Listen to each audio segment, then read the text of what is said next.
introduction. I teach here movement and actor training, so my background, I'm also a dramaturg, MFA in dramaturg, and I did a lot of research in actor training, anthropology, theater, and also very strong in art in communities, and I do work very engaged in outside the university for theater for social change, working in advocacy, changing policies from government, creating dialogue, civic dialogue, using the theater as a tool to create dialogue, not only to show. So all the different components. Another part of me also is doing cognitive science, and I'm working with 2 projects now in research with Parkinson's disease illness and autism. It's an international project, so basically we try to figure out how theater can be used as therapy and beyond this traditional theater therapy, so we're going more into science, because now we have all these fantastic machines going through, that we can all check the brain and see how the body works. And I think it's opened a great, great new door for the arts. So now we can really study how actors and all the brain and all the different layers of consciousness that we use in theater, and how people with this kind of illness can benefit, because now we can measure that, and we can measure cortisol, and we can measure all this, all the psychiatric department, neurology department. So it's a great collaboration. See how this benefit from theater, because when they build a different, they build a character, something happens with the brain. So it's totally different. It's a research, so we don't know a lot about that yet. It's just a basic conversation that we're moving in this department, and we're excited about it. And I think that part of new research is also influencing my work in the production work in the summer. And I decided to bring Jasmine, she's one of my cast, and because I think it was important to have a perspective on the student side. Awesome. Well, can you introduce yourself to the Yeah, I'm Jasmine Hafner. I'm a theater arts major, journalism minor. Been at Storybrooke for 4 years now. I'm going to graduate in the spring. My main focus is acting, but I also do all thespian-related things, which is a term for theater people if you don't know that. So I do stage management. I've done stage carpentry, which is building sets. I've done scenic painting, which is painting sets. I've been working with Margarita over the summer to open an art center in Central Islip that serves the greater area, Central Islip, Brentwood, and any of you who are familiar with Long Island know that it's a lower income area, and places on Long Island that are wealthy have art centers and have access to for their children to classes and things like that. But places with lower income do not often have the sponsorship or the accessibility to things like that. So we've been opening an art center, and the new classes start in the spring, which I'm extremely excited for. I'll be teaching there. And I'm involved with Life is a Dream. I'm an actor for the show. And I'm also in a course right now devising a piece for next spring's main stage production in the Stoller Center, Mysterious Lake, which is about, it's Eastern style theater directed towards children mostly, children and families, about an ecological disaster that happens in Japan. And I've been working more with physical theater this year, which is pretty exciting for me. I've never done it before. I started last semester. And yeah. Thanks for sharing. So to give you guys a little bit of background about what we've been doing in class, we read Life is a Dream, the standard text by Calderon from the Spanish Golden Age, and we discussed it briefly in class, and actually we've experimented a little bit with creating our own theater. We did last week 1.5 days of looking at forum theater, actually. So we had the students up in groups doing some on-the-spot sort of creating scenes that had to do with situations that face college students. And so I know that that's something that you're very connected to as well, so I don't know if that'll find its way into the conversation, but you can assume that we know the plot of Life is a Dream, but I think a lot of students are curious about the choices that you're making in this production. And the other thing the term that's come up again here that we've discussed previously in class is the idea of what is devising, right? How do we create theater in this way that we would label it as a process, that is a devised process. So it's not just taking the Spanish Golden Age play that Calderon wrote in, what year was that? Was it 1640, I was going to say 1604, but I transposed this, around 1640. But taking the themes that resonate about that, taking certain things, right? Maybe it's characters, we're going to find out some more based on some of the specific questions we have here, and how you're turning them into something that's going to be performed in a couple weeks, right? Yeah. How many weeks away is it? We have 11 rehearsals until first dress. Okay. I think that's like three weeks. Three or 4 weeks. Great. All right, so I'm going to dive right in here and start to ask some questions that the students have submitted. This question is from Jane Thomas. Where are you, Jane? Hey. So Jane wanted to know, since this is originally a Spanish play, are you going to include Spanish lines of dialogue in this production?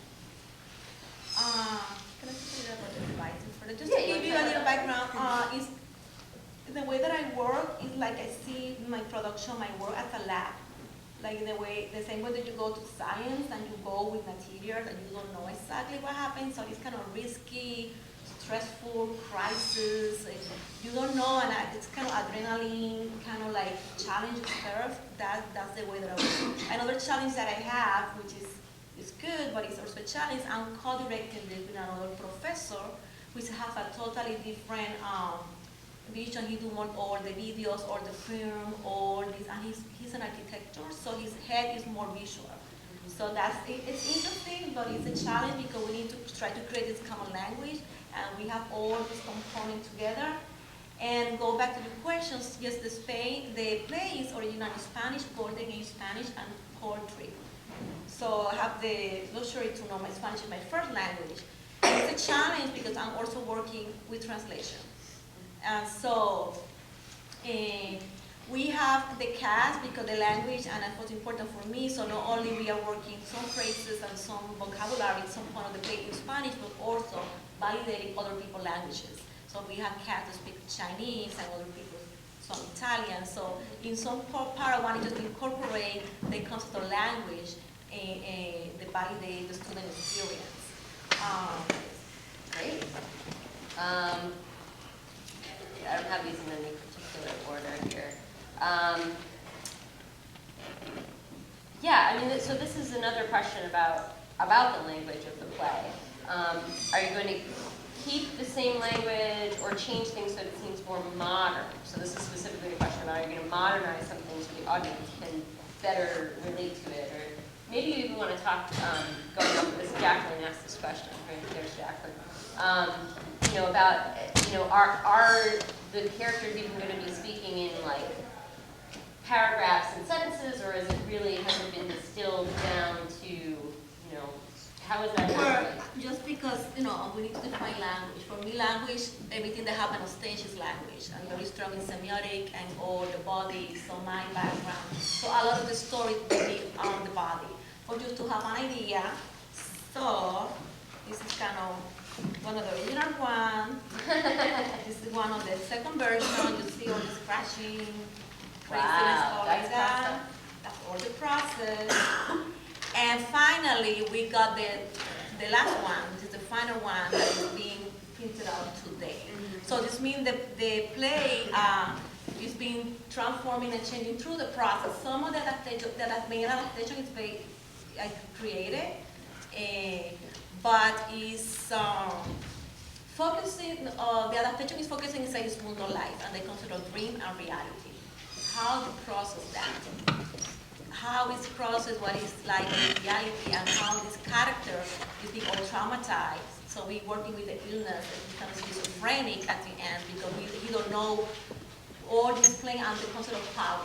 So that's the concept that I'm focused on the production. So the pure guy, you don't know later that he's real, he's not real, let me play anyway just in case. So I'm really focusing on Segismundo's story and how we manipulate, other people manipulate other through power. Hi, Jeanette. I saw you sneak in. I lost my place. Yeah. Do you want to go through and pick up additional questions? Yeah, that's what I'm looking for. Great. Awesome. Great. So I want to keep talking about the play specifically, and I have a couple of questions here that I already pulled that have to do with your work in general in Theater for Social Change. So here's another one. Justin Schaller, there he is, wants to know what made you want to do Life is a Dream. Why that play and why now? And why this way? Working with Philip Baldwin, the other faculty member who's got this tech thing. And when I said Oculus Rift in class last week, some people were like, oh, and they've heard of that before, which is more than I had heard of before. Well, that's one of my personal interests. I like to play for the point of view that is the whole concept of reality, brain, and how your reality it really is manipulated through images, and you dream from this experience. So that was always in my head, and so when I have an opportunity, and also the opportunity to bring something different to the department, like to share our golden age as a kind of parallel to Shakespeare.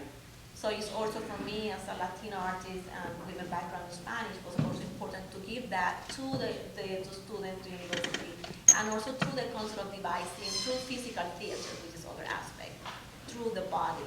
So that's my aesthetic, and it's always, this play was being with me for years, and then we shared the idea already in some lab with Professor Barwin. So we have an opportunity for let's put it devising, because if work with images, it's a lot to do with dream. We just bring with images, and everything we see is an interpretation of our own core reality. Yeah, Jasmine, can I turn it over to you too and ask you to share what speaks to you about this play when you want to get involved in something that's a process like this? Yeah. Well, I was first introduced to Life as a Dream when I was on a quote-unquote semester at sea, and I just got caught in it. The idea of reality versus dreaming or non-reality is really pertinent in our culture, whether or not you know it. The idea of drug culture that's common, or how we, like, materials like the Oculus Rift that we have now, or Second Life, you can go online and see that kind of thing, where people are literally living these different lives virtually. So you don't even need to be asleep to dream anymore. I mean, you dream every day. You can dream on your cell phone, you can dream in class, you can, Some people are probably dreaming right now. yeah. That's why I'm really interested in it. Plus, it has a lot of other themes that I think are very important for our society, such as like the concept of the other. I'm sure when you read the play, you realize that Sigismundo is the other. He's the one individual who isn't part of society, and how he's manipulated through that, and how his lack of power and everyone else's control over him changes his view of what is real and what is not real. Yeah, and then on the devising process, I am just interested in, I think a lot of the times in theater, we do plays, and that is awesome. I like plays, I love playwrights, I have favorite plays, and I love going to see them. But I find that it's really powerful for me as an actor to be able to create my own art. And through a play, you can do that, but if I make my own show, that's a whole other level of creation than just taking Moliere's script and learning it, and learning his character that he wrote and putting it into a stage production. So that's what I really get the Great. So you're comfortable with that not knowing, because you're getting a lot in return for that. Yeah. And I think I'm going to the point of the social changes. I think that is the question about the concept of the other, so how the oppression through Segismundo, and what happened when he switched. So the whole concept of power, when you have the opportunity to have the power, how you use that power. So I think the play have a lot to do with that, and exploring that too. Yeah. So that's an interesting connection. I don't know if we ever explicitly made, but part of the reason why we wanted to experiment with forum theater at that time, right, is, so you guys get that? Like, Segismundo being the one on the low totem pole, right, in shackles, has no power, no choice about his life, and then he gets flipped all the way up to the top, right, and what can happen to him when he does that. It's really interesting. That could almost be a comedy when you think about it like that. Like, I've seen plenty of comedies where there's like a weird underdog servant who all of a sudden is either like is like thought to be some prince, or finds out he's a prince, or is mistaken for a prince who's his twin, or something weird like that, or you switch, and it could very easily be a comedy discussing the same concept. Right, and sort of at that same level of social commentary there as well. We actually, there was something that came up in class when we were talking about Life as a Dream, and I don't know if the movie is finding its way into your devised adaptation of it, but when Segismund is, the first time that he is sort of awoken in the king's bed, and then he has his power trip, if I could be reductive and say that, right? He throws the guy out the window, right? And I think some of the students were sort of expressing like that we weren't quite sure when we were reading the script if that is meant to be a comedic moment. You know, I was sort of identifying that here is a character who doesn't have a name, right? He's the second servant, so that we're not emotionally invested in his outcome. I think I used the Star Trek analogy, right? Because I'm a nerd like that, right? So he wears a red shirt, you know, like in the Star Trek series, right? How anybody who wears a red shirt and goes on the away mission, they're going to get killed by whatever alien force, right? So he's sort of set up as that, right? In Calderon's version. But you know, a lot of us are saying, you know, death is not something to be taken lightly. So I mean, is there any repercussions for him to murder for that? Is it because he is actually his king? You know, that he does legitimately have some claim to take life in that way. I think that both, this is Segismundo, so imagine that you are, and it's an exercise, that you are just like when you're born in a cave with a little window of light, and everything you see someone is teaching you. So we also played a lot with Segismundo for the animalistic side of him. And we played that a lot in the whole play. So that part of you, like you, what is the socialization process that you're not aware, but you belong to the culture, to be educated through something. So he don't have that. He has some knowledge through books, through somebody else. Of everything that he sees through the little window when they see the animals and see the whole thing. So that's present. But also, what is a very serious, he kills someone, but also there's some elements of comedy, and we are also exploring that. You have to. In that way, because I play like 2 tense also, it's part of the comic relief in some point. So if there's some moment of, especially when the court try to entertain you, and he totally don't understand, and they try so hard to do it. Do you want us to sing again? Do you want us to? Yeah. So that we're taking that also entertaining part of him, but at the same time, it's like a laughing, but you see the reality is going, the traumatized part of you of Segismundo to now, suddenly now you have all this stuff bombarding you. And it's funny, but at the same time, like a reflection of that laugh. Jeanette, do you have some more? Yeah. Okay. One more question here. Yeah.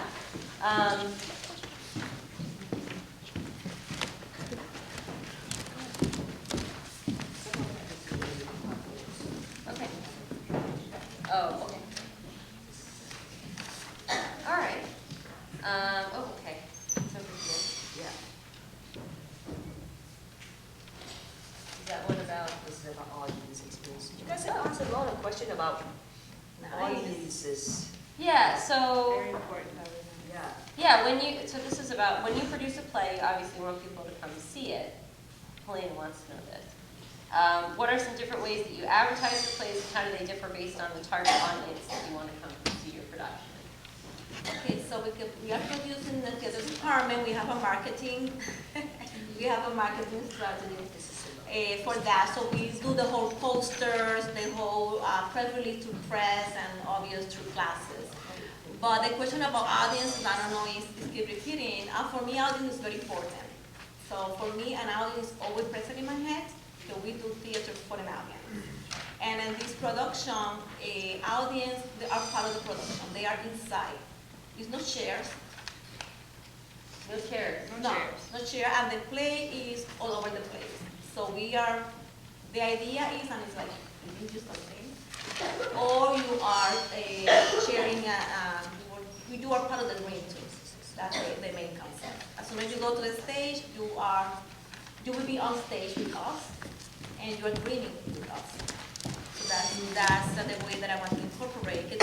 So what happened? I have different ideas. Basically, my concept changed 3 times. my idea was to do it here, and I had a totally different idea, people walking around, but it was not possible, so technical issue with the space. So now we switched to the theater too. I went, oh my God, I can do it, I'll put it in here, I don't have enough with the devices, now I need to change my whole concept. And it's important you to know what we're dealing Can we with. talk about that? So you initially conceived the piece to be performed in this theater, Yes. right? But now it's going to be performed in a different theater space. We have studied in the class what the change in space, right, does to the relationship of the audience to the piece. But so there are chairs set up in that theater right now, but you're not using them, or They're will be there? They're out. They're going to be gone. Because my idea was for the audience to experience the dream and be very engaged in a play. So it was more like walking around, kind of carnival, Coney Island, and stuff happening and dreaming and everything. But now the audience, because how the theater is, you cannot walk around, everything is steady there. So say, okay, how I can incorporate the audience to the experience? So that changed my whole concept of the production. But at the same time, I managed to have some acting spaces through the bleacher, and part of this set is also on stage. So we have a parallel the same. Also, if you remember, everything will be through film. We have a video running all the time in 4 walls. And the other concept is like, so I want the audience to experience the play for different places, and you pick and choose your image. It's a lot of images happening at the same time. And also fabric moving around, so it's very experimental in that way. We are not using regular prop, everything is in a different dimension. So images and pictures and shape and text is all together, so audience can pick and choose what they want to, where they want to focus, and have their own narrative about the story. Great. So you're taking what was set up like a proscenium, and you're turning it into more of a environmental thing. Yes. You're putting some seating or some audience area on what would have traditionally been the stage, right? And then also putting performances out where traditionally the audience would be. Yeah, it's a very mental blending piece. that. If anybody hasn't seen Theater 2 ever, it's kind of like this with the risers, and then there's a built stage probably raised this high off the ground. So what we did is there's going to be seating behind and in front. So they're sitting on only 2 sides. And it creates a whole new, the audience is half of the show. That's really what it is. All you need for theater is a performer and an audience, right? So audience is literally half the show. Way to go, Jasmine. You're over that. So with you guys being in front and behind us, it changed our entire performance. Now all of our performance is multi-directional, and then you also have what I like about it is when I look at paintings, I have a chance to look at what I want and take what I want from it. I feel like a theater a lot of the times just put something on stage and you look at it and you absorb it like you're watching TV, and then you're done and you've seen what you're supposed to see. Whereas our play, you come and you sit where you want to sit, and there's actors going to be around you and moving around you, and you participate in what's going on. And so you take, like Margarita said, your own narrative from it, and maybe you won't see the whole thing. Maybe you won't see everything that happens, but that's kind of the point. If you want to see more, come again. Hey, that's good. So I think actually you were answering some of these. This question comes from Matt Philbin from the class. Matt? Hey, Matt. Oh, there he is. How will the play be produced, right? So I think kind of what you're talking about is a little bit more of that picture of like the design element and how that's going to be part of it. You're specifically talking about how the audience will relate to the actors, and then we're going to have to pick and choose where our attention goes, and there'll always be something else to look at, right? Yeah, I think it's a borderline between theater and performance art. It's a lot of visual elements because, Professor Barley, he's a visual artist. And my aesthetic with the body, also very important to bring his physical body, so he is working with a lot of physical phrases, choreography. They are working very hard in actor training. They've been to the very intense process of creating all the images, and we explore through improvisations some images, and later we decide to stay or no.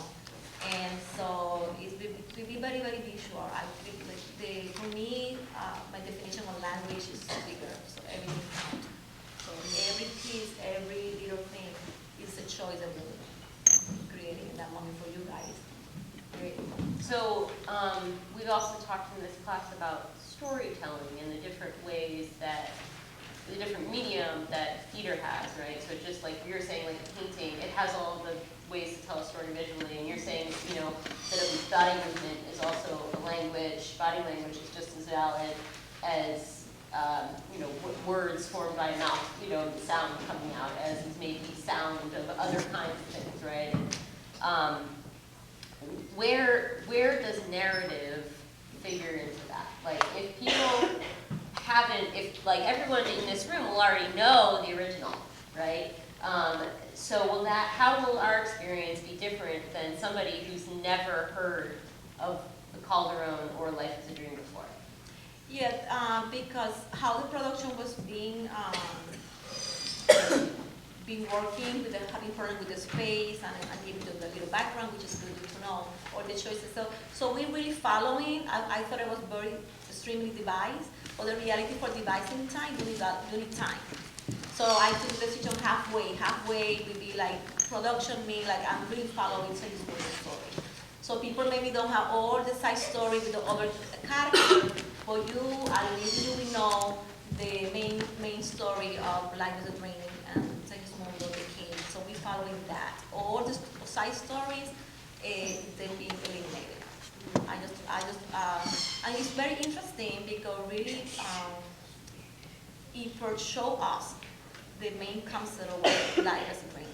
When you take the side story of Sarah and all these other side stories, we wanted to put it like it related to today. So with the whole concept of dreaming, the concept of power, so all this Spanish and all the Spanish acting style and all talking style, and we eliminated that kind of filter to fit us how we can be engaged with that way. So what has been your biggest obstacle that you've had to face in this process so far? This is from Annie. The big obstacle is, to be honest, is working with the production, with the department, just to be honest with you guys. So we have an idea, we have a concept, and we need to go through other people that do the production, the carpenter, you know, all these fire department, the fire marshal. I want to do all now, but you cannot because it's the university. So I learned that, you know, being producing in this university, it's been a challenge for me because someone has this idea and they need to be sacrificed because there's a lot of regulations. So it's been like very like difficult. But at the same time, another good challenge is to work with other designers. And it's been a wonderful experience to see what they bring, like the copy designer, the set designer, and it's a very flat, beautiful space. And that's wonderful, but the big challenge is being how you adapt the work when you're producing for an institution, and how you compromise, and how you defend, or how far you can be flexible to try to save your creativity when it's a lot of taking down rules and they kind of, you feel like you don't care. I know the issue safety, and I totally understand that part, but it's kind of hard to meet in that point. Negotiate that stuff. Great. So I want to maybe start to talk a little bit about just theater for social change, which is a big part of your biography from the theater department website that everyone read and I think really responded to. Maybe we can go to talking about some of that. The different types of theater to introduce to your community. How do you choose the type? I thought this question said something different. Hold on a second. I'm making up a question, evidently. Maybe talk a little bit about your company. Some people were curious about, what's the challenges putting social engaging theater together? Why is it important? Why Long Island? Well, my company, I founded that company actually when I was an undergraduate student in Puerto Rico. So have a background in Puerto Rico. We have a theater space for 10 years there. And because we have an identity, when I moved here, I decided to bring also the company with me. What in Long Island is one of the biggest segregated places in country. And I thought it was important. It's something that I'm being very influenced. The theater was very open for me, and I think it's a powerful tool. And working with communities, that's defined is another way that you create theater. It's not less professional than theater is being performed in Broadway or other. It's a different theater. And that's a strong conversation to have is applying theater into something. So they can be social changes not only, in my case I did work with immigration, hate crime, but also something I work with creating conversations. It depends what the community needs. And you need to listen to the community. So we had the tool how to do theater, but this conversation between that community, they wanted to raise an issue or they don't know how to deal with something. So we use the theater as a tool to build that bridge and people, it's not the same to sit at the table, let's talk about that. But what about it has some gain? What about if we incorporate this conversation through a theater production? So it's Yeah, actually, going off of that, and I can't find the exact question right here, but somebody else was curious about the subjectivity that's part of producing work for social change. So another play that everyone is really familiar with is the Laramie Project. We all read that. And look at that as an example of one way to devise work and create work. And one of the things that we touched on in our conversations about that play was how the artists became part of telling that story, that they made a choice at some point in their devising that they were just going to acknowledge and actually embrace and go fully into this idea that their presence influenced the narrative, and that it is their story as well as Laramie's story, right? So how do you approach that in your own community-based work, and in particular maybe in what field, Marcelo Lucero? Yeah, it's a good question. First, what is really objective?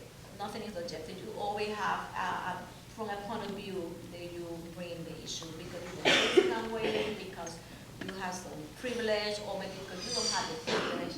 And I always like to engage first in the concept of privilege, and it's good and bad. So I always, because you have a privilege, you use a privilege to move ahead and create collaboration and create a partnership. Sometimes you work, how you give a voice to people that don't have the voice. So that, let's focus on a place about what killed Marcelo Lucero. For me was very important, obvious, nothing objective about an immigrant being killed in Pacho. There's nothing objective about that. The person is dead, or because he was Latino, he was in a train station. But I cannot go and say, oh my God, that's wrong. That was the 60s. It's a very planfetario theater. We don't want to do that because nobody wants to engage in a conversation. Like me screaming, you know what, you're so wrong, look at that. I don't want to feel attacked. So how you build that theater that really in the center to open that conversation, you need to learn to listen to the other side. And something listen to the other side is very hard for me because in that way I was part because I'm Latina and I have brothers and friends or whatever. So I feel it was very hard for me as an artist. But at the same time, you need to create, the education and experience to detach for a moment and listen to the other side of the conversation and try to have something that create kind of sense of balance. So what I did in the play, what I did was I tried to put the two sides of the story and the immigration story, but also the concept why immigrants are here. What is how they're sustaining the economy in Long Island, and how each one see each other. There was some element of comedy, some in both sizes, some kind of alleviate, but at the same time was real. So nothing in the play was creating for me. I just put the story, his story in the play. It was hate crime scene, beating, stuff like that. People, oh my God. But it was real, but at the same time, it switched the play to the other side, that the people that are oppressing have a voice in the play too. And in that, what I did, because I was very tense at that moment, I asked the audience, I don't have an end. There are both sides and I'm protesting. That happened. We were working along with Suffolk County, legislation and police and advocacy, New York State, federal investigation. So everybody's screaming on both sides, So I used that. No one was talking. So they are all fighting and screaming. So I said, just stop the play. I stopped it. I asked the audience, I don't have an answer. I don't have an end for my play, but you have something to say. So So by that, people already engaged, people had different feelings, emotional very strong, but at the same time, I try to balance both sides, so no one feel like attacked and all the is different. But I was very successful. I did perform in all universities. Actually, host recorded yesterday a Farmingdale University to do like advocacy training for them. And then our target population of it was not the Latino population. We wanted to change people that have power to vote, people that have power, the privilege, to take decisions. So that we were working a lot through faith group organization, with interfaith, with the Muslim community, with the Buddhist, with Christian, because how you talk about, you have this open conversation all through high educational level, because when you graduate, you will be in a powerful positions. So you will be making decisions. It's important for us to target the university level. So when you are in power position, you understand the issue better, so you don't perpetuate institutionalized racism. So it depends on the audience, but the important for me as a creator is to balance the story and to be all passionate about it, because who wanted to listen all the time I'm screaming and just that's wrong, that. So who want to do that? Audience are there, they're making a choice just to spend that time with us. So you need to be smart and respect the audience. You want to jump in and answer? Yeah, on social change theater and theater in general, I've always found that fiction can be a lot more powerful than the truth. You look at like the play Margarita made, and even though it's based off of what was true, and I'm assuming nothing in it was just fabricated for the performance, when you have the ability to take a story and present it in a way that stops people from yelling at each other and stops people from getting stuck in their own mindset, fiction or recreated history can often be much more powerful than just reading what happened or just seeing the history in it. If you have a chance to present things in a way that will finally stop people from getting stuck at the bias. My dad, I like rap music, but my dad, I can listen to it with him because the minute he hears the N-word, he like shuts down. He hears it and he's like, why do you listen to this music? That's so disrespectful, blah, blah, blah, all this stuff. And so you hit these triggers with people that just like shut them down and the conversation stops there. And with social change theater, a lot of the times you're dealing with subjects that are really full of tension. And when you can keep people from hitting these triggers immediately that stop their brains from working, you can open up a lot of conversation, a lot of thought about it. And also just to close that question, a quote from Augusto Boar is that now we're talking about, we're talking with the play people, they have the privilege and have power, but also working with people, they don't have the privilege. Theater often opportunity to create, to think in a different reality. Now we're working with domestic violence or people, in incarceration. So another reality is possible. Theater offers that platform to think that.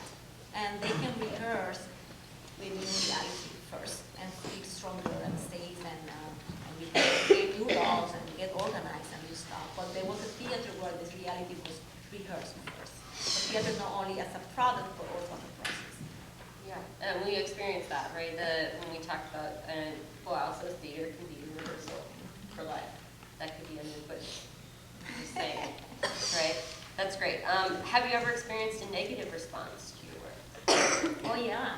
I mean, because we target remember when this is a real thing, we are not working in theater because people like us. When you are working in community theater, a theater for change, there are organizations that wanted to have this dialogue, so not everybody agreed. So we've been in production in general, but how you work is like you train first the people, they will give you partners. You choose your community too. It's too dangerous, you don't go in that point. But there will be some level of danger. The people, they're like totally haters, They see me, they scream at me, oh, like whatever. And they're part of the audience, so you need to have some rules. We did a production in San Jose's College, the whole stage is full of police, outside and everything. Because the other group got organized too. So they also, both sides get organized. So the idea is to work with people, they are like close to the middle, so we have this line of people in the stream, or very liberal, like they are our friend, they understand, I don't need to explain that. You have the other one streaming, like with white supremacy or whatever is the issue you're dealing with, so you are in other students. So we try to meet there, but in some of the performance, you have audience that on purpose come to, to agitate, Disrupt. to heckle. disrupt, and that we need to be prepared for that. This is a real thing. You need to be very ready, and you have partners. We partner with Long Island Immigrant Alliance, with the police. We partner with the Face Group, and they are the leader for their own community who take ownership of that. But yes, the answer is yes, and it's a very, I got a lot of harassment with that, including for the government. Phone call, like stop the play, my play was banned in different places, especially in Tasha, the mayor. He liked me for a lot of stuff, but don't bring the play here. So, and as part of the process, they mean that the play is good. They mean that its conversation is moving, and they mean that is something good about that because they don't want to go there. So this was a positive thing. And for the press following you all the time, it's something you need to know how to use that in a positive way to keep the dialogue. The father of the guy that killed Marcelo Lucero went to saw the play. And also the survivor, Marcelo's friend, saw the play here in Sitake. So that for me was two very important moments for my production. Personally, like I totally touched me to the other way how important was theater. And that's one of my bigger recognition for them to go and see, he said, well, my son killed, he justified, and he had a statement to justify the son, and another audience member responded to him. And that was for us to manage this respectful conversation. And the same with the Marcelo Lucero friend, the survivor, to see the play. We never showed Marcelo Lucero dead on stage. That was this powerful moment that we feel like that. So I think I'm going to end with this question from Frez. Where's Fred? Frez wants to know, what advice would you give a person who's considering a career as a community organizer and wants to use art as a method to help change the community for the better? Advice. We're getting educated in both. It's something about trained to be a theater person, but organizing and grassroots is a totally different field. So I also got a lot of training. I did work a lot like spontaneous with theater, but I realized that working with community organizers, with people for the union movement, and people from all this, they have a strategy. That was very important and moved my work to the next level. I feel like you need to get trained in community-based canvassing, how to mobilize people, create dialogue, and try to combine both fields. And that work is all levels. But I feel that is you make you strong and working in partnership. There's no way that you can do this by yourself because you're working in a bubble and like, oh my God, I'm doing this great theater for social change for your friends. If you really wanted to change community, you need to go there and get partners that really make sense for the community and not for you. And this is how I measure my work. It's not my ego tree that I want to do that and have fun, but I'm mobilizing and changing or getting dialogue in communities. It's about building partnership, which is very difficult because they take